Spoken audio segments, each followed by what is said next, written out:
Hello, my name's Caredwen. I'm a counsellor working from my clinic Magic Hands Calm Minds in Colford in the Forest of Dean, and this is one of a series of videos about some of the mental health issues that people have which they might not really know very much about. They may not even realise that they're a thing.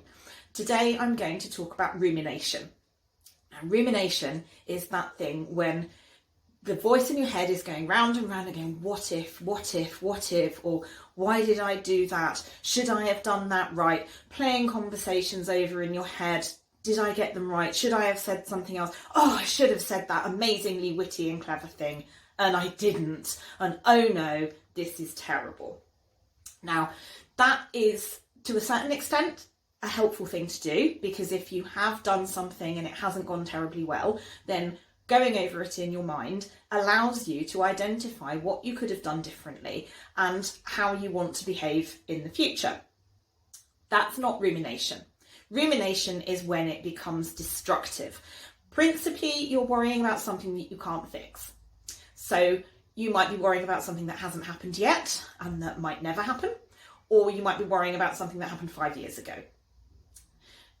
Problem with that is you're not going to get anywhere. You can't change anything. So you end up, your mood just sinks, and rumination can lead to anxiety and depression. So if you are aware that you're doing it, it's worth doing something about it at this stage rather than waiting until it's really become a problem. So what causes rumination? So there's a biological thing going on here. There's a part of your brain which is called the default mode network, or the DMN. The way around. And that's the part of your brain that's active when you're not really doing anything you have to concentrate on. So you might be daydreaming, or when you're driving and you're not really thinking about what you're doing, your mind's just wandering off by itself. That is designed to do that. It's a kind of rest for your brain.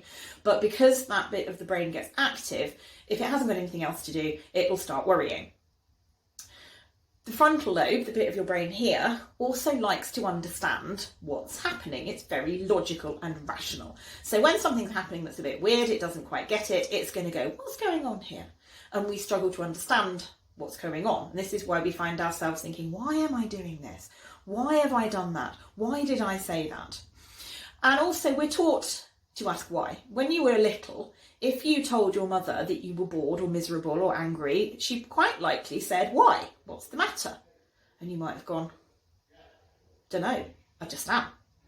And when I said that to my mother, she would say one of two things. She'd either say, well, effectively, buck up and get over it, or she'd say, there must be a reason. Go and find out what the reason is. So I'd go away and I'd think, oh, I wonder why I feel like this. And I very rarely came out with an answer. So we've been taught to effectively to ruminate deliberately. So if it's got to the stage where it's causing you a problem, and the main problem it causes is it keeps you awake at night because you go to bed, your brain switches off, your DMN starts up. Why did you do that? What are you going to do about this? What are you going to happen when global warming happens? What are you going to do about this crisis that might happen at some point in the next 20 years? And then, of course, you can't sleep. So what can you do about this situation? So one of the most important things you can do is to give your brain something to do. And even if you're trying to go to sleep, this happens. So I'm a bit of a ruminator. And what I do about it when I'm going to sleep is I listen to an audiobook. Not a very exciting one, obviously, because that will keep me awake.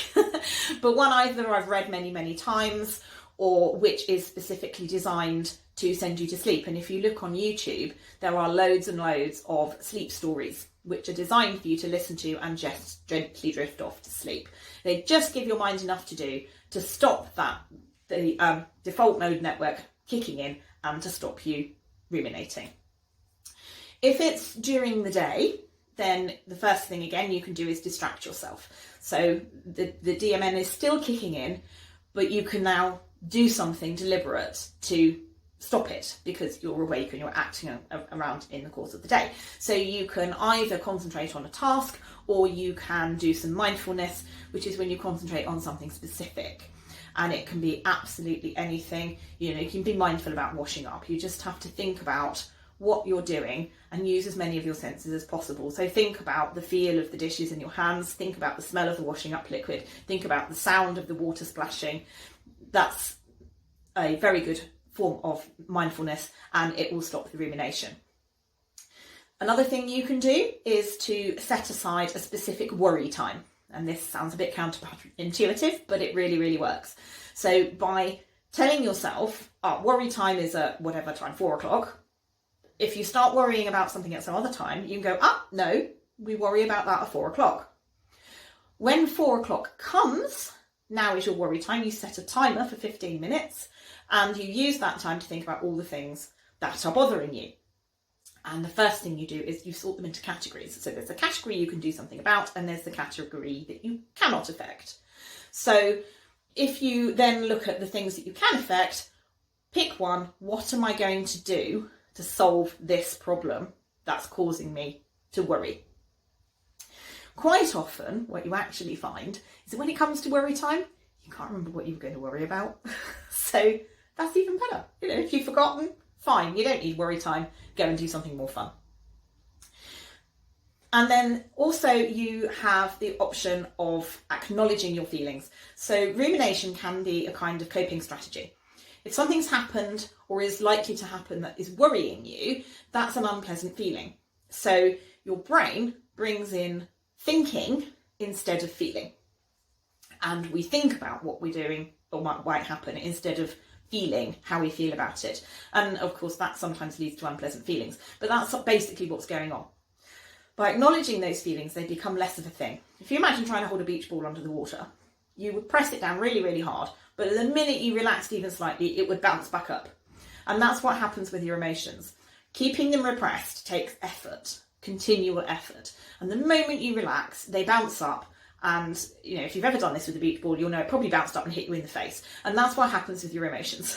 The violence of their eruption can be really quite scary. So naturally, we don't want that to happen, so you push them away again. If you acknowledge them, then a bit like acknowledging that the beach ball is there, it's not such a big thing. And this really does actually work. Instead of thinking, oh my God, what am I going to do if this happens? Okay, I am anxious. I'm anxious because I'm fearing this thing.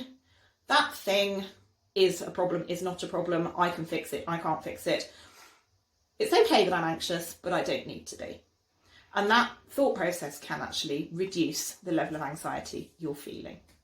So that's basically what rumination is. It's extremely common. I think figures have been suggested of something like 60%, 70% of the population ruminate. So it's not because there's something wrong with you. It's not because you're a freak. Everybody does it to some extent. If you're doing it to the extent where it's getting in the way of your life, then you can stop it. Those are some techniques that you might find are helpful. So if you have found that helpful, please let me know. I'd love to hear your comments. And if you would like to come and talk to me about rumination and how you would get through it and get over it and stop doing it, then I will be very happy to try and help you. And the details of how to get hold of me are coming up. So thank you for watching. I hope you've enjoyed this, and I'll see you next time.